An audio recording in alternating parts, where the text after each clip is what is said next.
নমস্কার বন্ধুরা, আপনাদের অপু ভাই ক্রিকেট চ্যানেলে স্বাগতম। আজকে নিয়ে এসেছি রোহিত শর্মাকে নিয়ে একটি বড় আপডেট। রোহিত শর্মা আর মাত্র কয়েক রান দূরে ঐতিহাসিক মাইলস্টোন থেকে।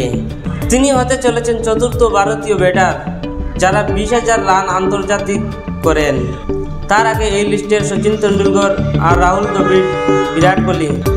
তার এই অর্জন সত্যি অসাধারণ, কারণ আন্তর্জাতিক ক্রিকেটে 20,000 রান করা বহু বছরের টপ লেভেলের খেলা।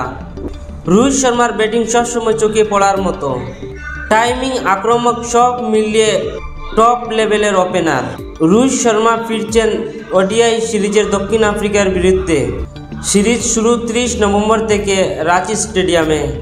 এই ম্যাচে রোহিত শর্মা 20,000 রান ছুঁতে পারেন। রাঁচির পিচ সাধারণত ব্যাটারদের সহায়তা করে, তাই প্রথম ম্যাচে রোহিত শর্মা বড় স্কোর করতে পারেন। ভারতীয় দলে তার অভিজ্ঞতা এখনও সবচেয়ে বড় শক্তি। বিশেষ করে ইয়ং প্লেয়ারদের তার উপস্থিতি খুবই গুরুত্বপূর্ণ। পাওয়ার প্লেতে তার আক্রমক ব্যাটিং সব দলের জন্য ভয়ের কারণ।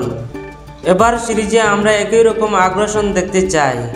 এবার বলি, কেন এই মাইলস্টোন এত বিশেষ?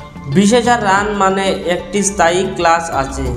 এটা শুধু প্রতিভা নয়, কঠোর পরিশ্রম ও ধারাবাহিকতার প্রমাণ।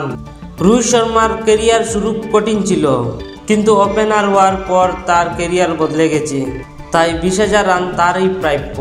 এখন দেখার বিষয়, তিনি কি এই সিরিজে ইতিহাস গড়তে পারেন? আপনার কি মনে হয় কমেন্ট করে জানাবেন। রোহিত কি ভারতের সেরা ওপেনারদের একজন? ভিডিওটি ভালো লাগলে লাইক করবেন, সাবস্ক্রাইব করতে ভুলবেন না। ধন্যবাদ, টাটা। আবার দেখা হবে নতুন ক্রিকেট আপডেট নিয়ে। জয় হিন্দ।